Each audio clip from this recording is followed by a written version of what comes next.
La dédollarisation de l'économie mondiale. Bienvenue à tous sur cette nouvelle vidéo. Aujourd'hui, nous allons aborder un sujet crucial pour comprendre les dynamiques économiques mondiales actuelles, la dédollarisation. Ce phénomène progressif marque une diminution de la domination du dollar américain dans les transactions internationales et les réserves de change. Quels sont les facteurs à l'origine de cette tendance et quelles en sont les implications? Restez avec nous pour découvrir tous les détails.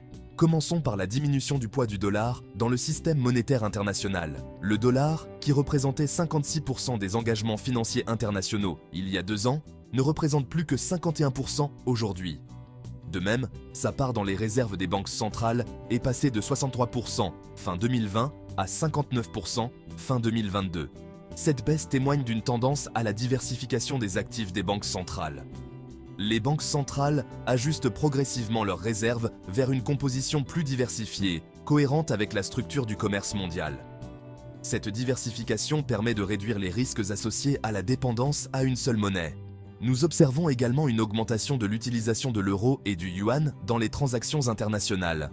Par exemple, Rosneft, le géant russe de l'énergie, a annoncé en 2019 que ses contrats d'exportation seraient désormais libellés en euros plutôt qu'en dollars. Certains pays cherchent à réduire leur dépendance au dollar pour des raisons géopolitiques, notamment en réponse aux sanctions économiques imposées par les États-Unis. Cette motivation renforce la tendance à la dédollarisation. Malgré cette tendance, il n'existe pas encore de devise capable de remplacer complètement le dollar à court terme. Le yuan chinois est un candidat potentiel, mais le système juridique chinois est perçu comme peu rassurant par les investisseurs étrangers.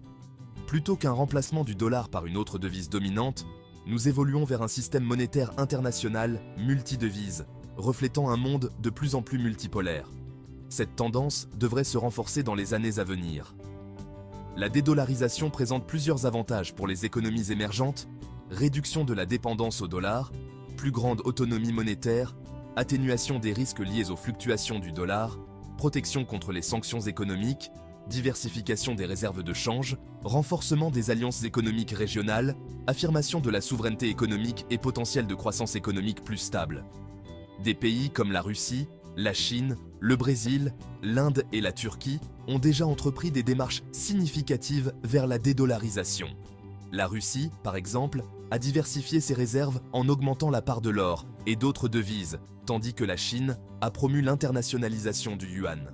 En conclusion, la dédollarisation est un processus lent et progressif, mais ses implications sont vastes et durables. Le dollar conserve encore une position dominante, mais la tendance à la diversification des devises est bien réelle. Restez informés des évolutions de ce phénomène en vous abonnant à notre chaîne et en activant la cloche des notifications. Merci de nous avoir suivis et à très bientôt pour une nouvelle vidéo.